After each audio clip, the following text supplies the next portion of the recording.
Today's daf is daf Ayin Dalid, and we'll begin with Neman Dayan Lomar at the end of the third line, and we're talking about the Nemonis of a Dayan, and the Dayan is Neman Lomar Lazezi Kisi V'Lazechi Yavti, and this is a special Takonis Chachamim that grants Nemonis to the Dayan to determine and establish which one of these two Bali Dinim he ruled in favor of. However, Bamidvar Murim, he's only believed Shabali Dinim Omdim Lefonov, when the Bali Dinim are still there. And this is something that is familiar to us because of the case of Chaya that we discussed yesterday, Yoledes, that she's only believed, as long as she didn't turn her back on the Yoledes. Or, for example, let's say a person was selling something to one of two buyers, he's only believed the mocher to determine which buyer he sold it to as long as they're in his presence. If the two Bali Dinim have already packed out, Eino Neman, then in that case, they didn't grant him Nemanus. And the Ritva points out that this Brisa is talking about what's called a Dayan Yochid, a Dayan Mumcha, who can impose his will on the Nitba, even without two other Dayanim, just by himself, if he's a Mumcha. Now, if he's not a Mumcha, then you need what's called Kiblu Bali Dinim Aleim. So the discussion here in our Gemara, this Brisa, is only according to the Torah with regard to a Dayan Yochid. If there were two Dayanim that testified, let's say that Ruvain won the case, then they would be believed, even if they're not Omdim Lefanov. And the reason for that is they have Nemanus forever, without any limitations, because that's not an Ogeh B'Dover. If you have only one Dayan, he's an Ogeh B'Dover. V'nechse Zuze Man Noka. The Gemara asks the following. Why is it that the Sefer of this Brisa that we just learned requires that the Bali Dinim are Omdim Lefanov? Why don't we just simply take a look at the Zchusa? Zchusa means the document that was issued by the Dayan. And even if, let's say, no name was mentioned, neither Ruvain nor Shimon, but if Ruvain is holding that document in his hand, that should be proof positive that he won the case. That this Zechusa, which means the shtar that has on it the Psak Din, has been ripped up. So it's not available.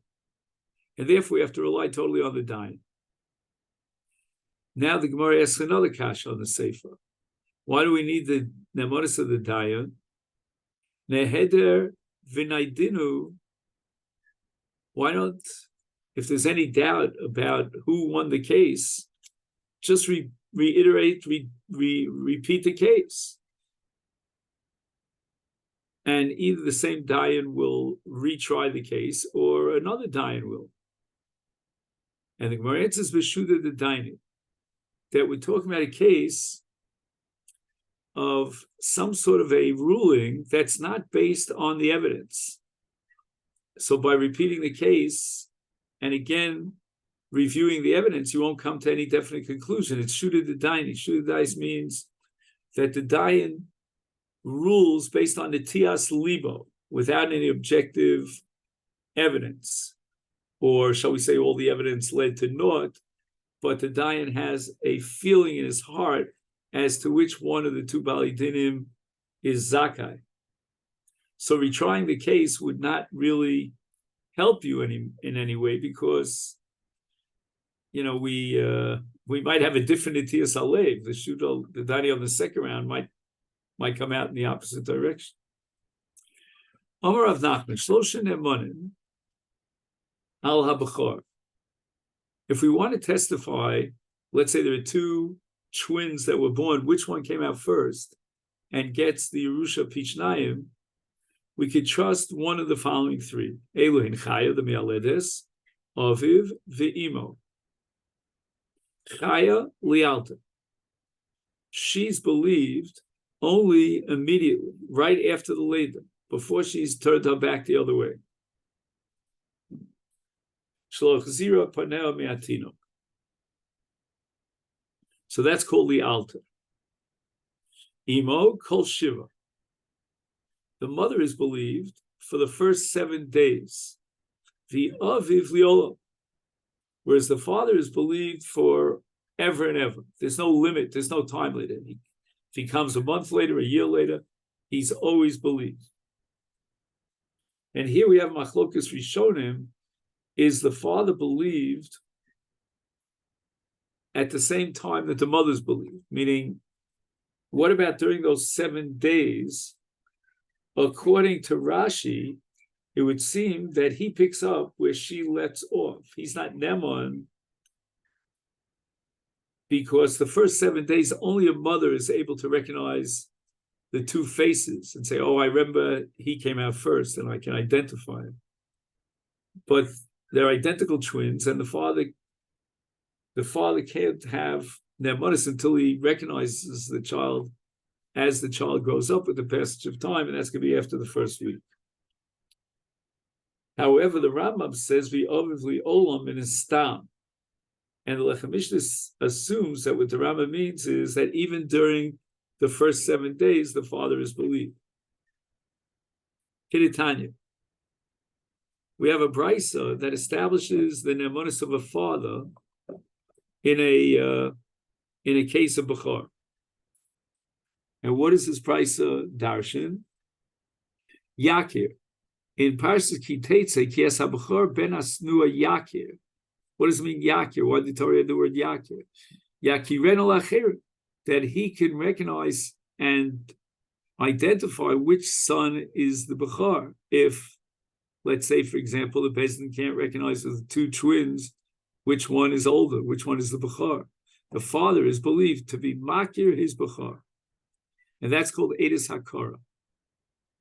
Mikan, Amar Yehuda, Neman Amar Lomar, Zebni Bechor. Father can point to this one and say, he's my Bechor, he inherits Pishnai. Ukshem sheneman lomer zeh b'ni Bechor, kach neman lomer zeh ben Grusha, zeh ben Chalutza. Once the Torah granted the father ne'emanus to establish the Bechor for Pishnayim, that means that the father has the credibility, the status of Edus, even to passel his son and say he's a ben Grusha or a ben Chalutza, meaning he's a Chalal and he's excluded from Kahuna. However, this halacha, according to Rashbam and Baba Basra, is only D'Rabbanan. I'm sorry. I went a little bit too far. The halacha of ben Grusha is Doraisa, but the halacha of ben Chalutza is only D'Rabbanan. In other words, Chalalus is generated by the Iser of Grusha. So when a Kohen has a relationship with a Grusha, the child is a Chalal, that's Doraisa. And the father is believed to say, this son is a Chalal, and his mother was a Grusha. But Chalutz is only D'Rabbanan. And that's the Shita of the Rashbam. And Gozra al Chalutza Mishum Grusha.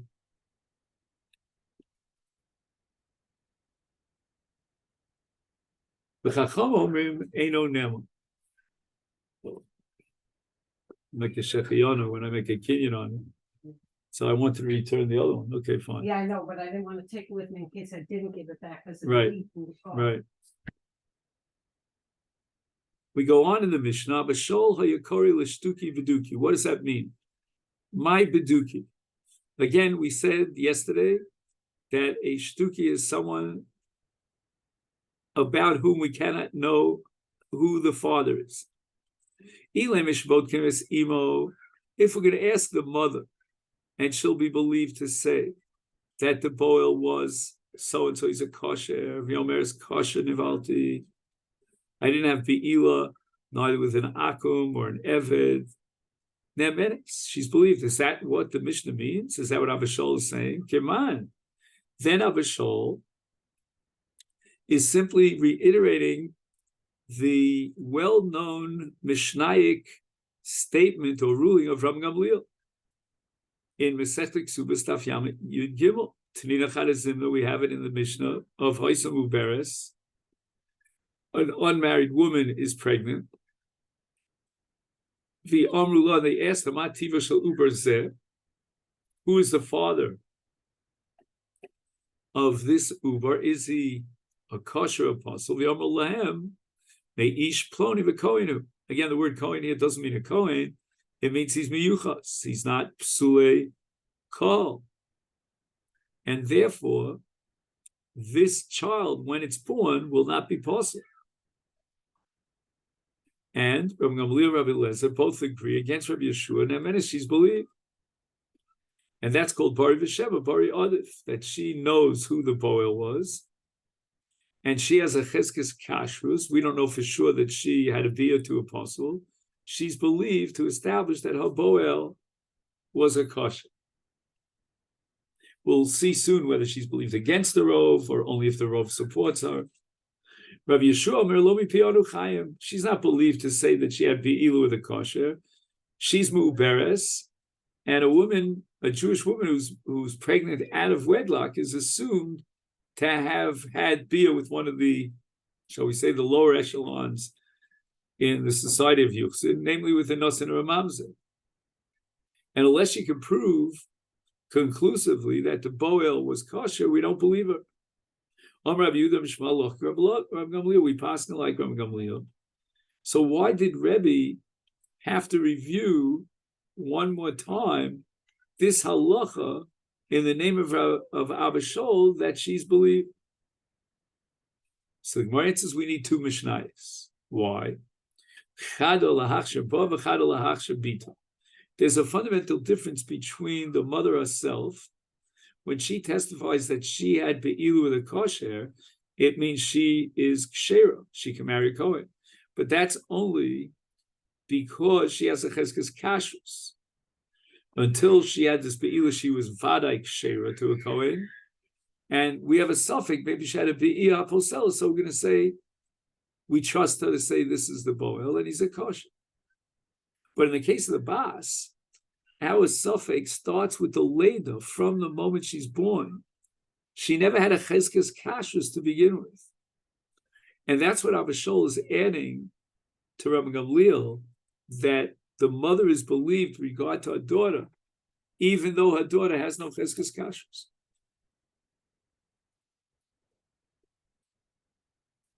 So the Gemara asks the following: that makes sense. According to one Madi Omar, Rabbi Gamliel only believed her for herself because, as we said before, she has a cheskes kashrus, but she's not believed as far as the bas who doesn't have a cheskes kashrus. That's why Rebbe here in our Mishnah was justified in quoting the opinion of Abishol to go a step further and give her nemanus, even though even vis-a-vis a daughter who doesn't have a cheskes kashrus.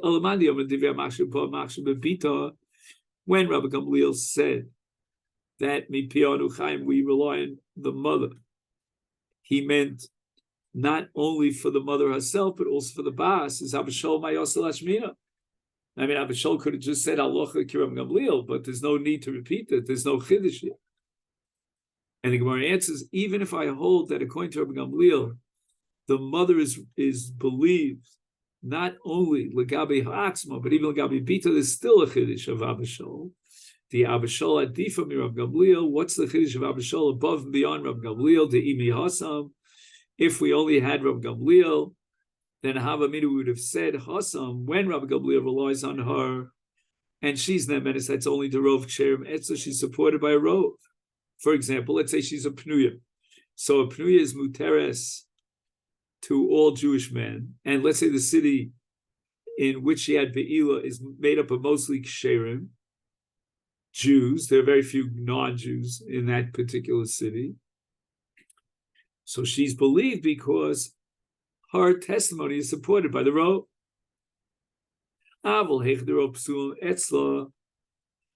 Let's say, for example, she's in a city where most of the members of the city are psulim, let's say they're goyim, so she's not supported by the Rov. On the contrary, the Rov contradicts her. Or, alternatively, an Arusa is Asur al Kol HaOlam. So when they did the B'dika, and she said, you know what, my pregnancy is from this Arus, then, and therefore the Uber is kosher, then she's going against the Rov. And we should say that she's not believed. Therefore, we need Rebbe to teach us the din and the chiddush of Abba Shaul, that even against the Rov, she's believed. She's believed even against Rov Psulim. Now we get to the Mishnah here on the bottom of Daf Ayin Dal. Okay. Now we take a deep breath. This Mishnah has like at least 4 different interpretations. And the Gemara goes back and forth on each one of them, till it finally comes up with the final interpretation. I just want to let the cat out of the bag. The final interpretation has to do with Ammoni and Moavi, who became Gerim. But till we get to there, Hashem Yerachim, so much, very challenging. The Mishnah says, Kol Asurim Lavo B'Kol, which generally Psule Kol refers to a mamzer or a shtuki, Mutarim Lavo Zeh. One could marry the other. So, for example, mamzerim can marry each other, and shtuki, who's also apostle lekol, could marry a mamzer, or a mamzer could marry a shtuki. So it means that mamzer is only prohibited to what's called a kahal ksherim vada, but a mamzer is not excluded from a kahal sofik, like a shtuki.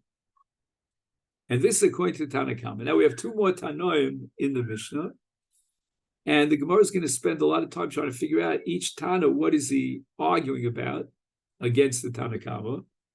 Rabbi Yehuda Oser, I mean, again, it's not specified exactly what Rabbi Yehuda is machmir on. And the initial impression you get is that maybe he's going to prohibit a shtuki from marrying a mamzer. Rabbi Lezer Omer, vadon b'vadon, if you have vade mamzer to vade mamzer, or a mamzer and a nosin, those are vadoim, mutter, they can marry into each other. Aval vadoim b'sfeikin, let's say you have a shtuki or an asufi, and that's a suffix, we don't know, maybe the father was this, maybe the father was that, such a shtuki or a sufi is not allowed to marry a mamzer because he might actually be kosher. And therefore, bisfeikon is asur. And now we get to the case of 2 sfeikos marrying each other.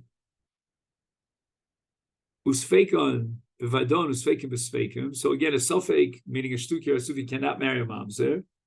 And a suffix b'suffix can also not marry a mamzer. Is us. So these are all asurim misafek. Again, a shtuki, we don't know who his father is. Asufu, we pick him up from the shuk. We don't know bechlal who his father is, who his mother is. That's safek mamzera. Maybe he was let there, abandoned in the public arena because they were ashamed of him that he was a mamzer. Kusi, as we discussed before, the Shomronim, they came from Kusa. They were brought to Shomron through Sancheiriv. They were misgayer because of Emas Arayos with an olive, Shebo Ale. The Asura Asra Misaf. So Shtuki, Asufi, and Kusi are all Asura Misafek. and they are prohibited from coming into Kal Hashem, from marrying a mamzer. And the Gemara is going to explain. So Gemara says, what does it mean in the Mishnah when it says Kol Hasurim Lava B'Kol? And the Tanakhama says Mutarim Linase Zelazeh. So we have to work it out in such a way that the Tanakhama should be understood as saying something other than Rabbi Yehuda and Rabbi Elazar.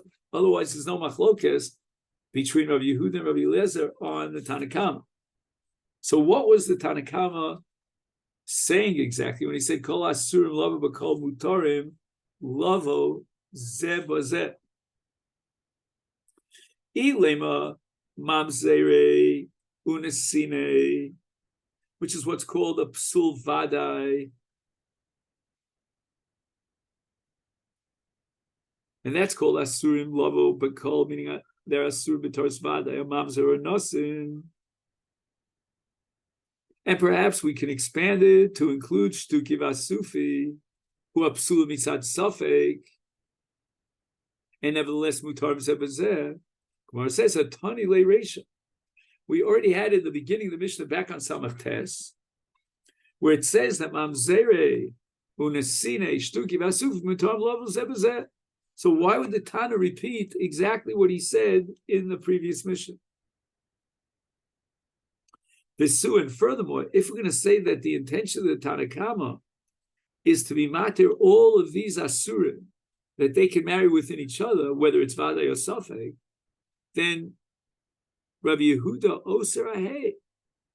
What kind of psulim, according to Rabbi Yehuda, are asurim lavo zeh b'zeh? Ilem avadon v'sfeikon, amidik tani seifa, Rabbi Eliezer omer vadon b'vadon mutar vadon v'sfeikon asur. So we see, according to the opinion of Rabbi Eliezer, psulim vadon are allowed to marry each other, but psulim misafek are asurim. They're not allowed to marry psulim vadon. Is Michlal Rabbi Yehuda lo svirle. From the fact that the Mishnah quotes Rabbi Eliezer as an alternative opinion, it means that he rejects Rabbi Yehuda.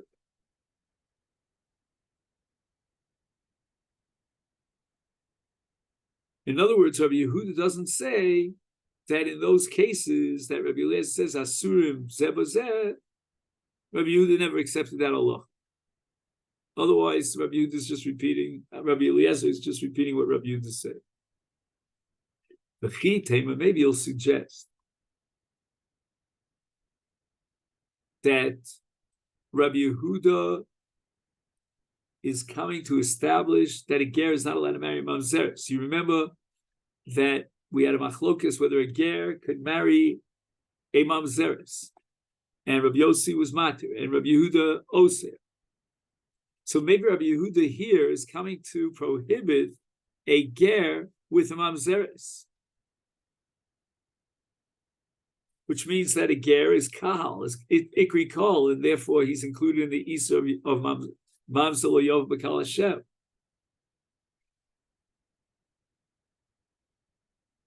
And this is Rabbi Yehuda l'shitaso, back on Daf Ayin Beis Amid Beis, who held the kahal gerim nikra kol. But he's arguing against the Tanakhama, who is matir.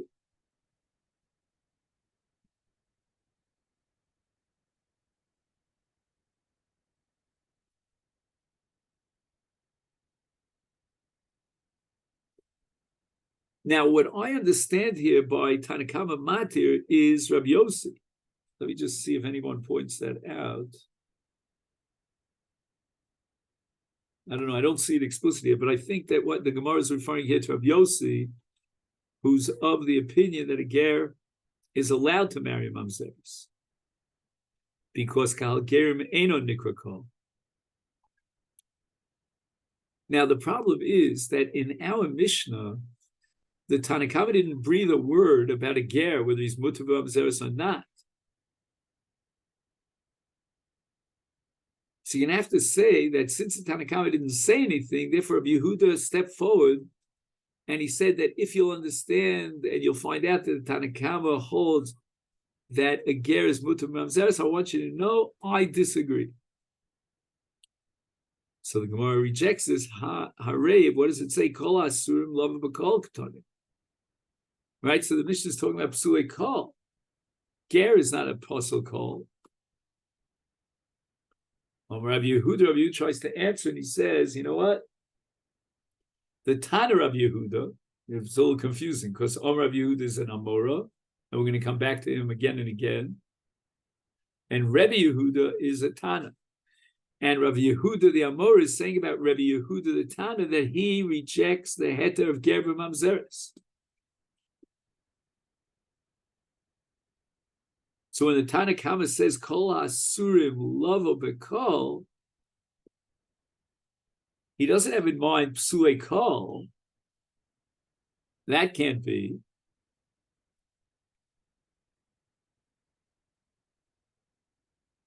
But rather he has in mind psulei kahuna.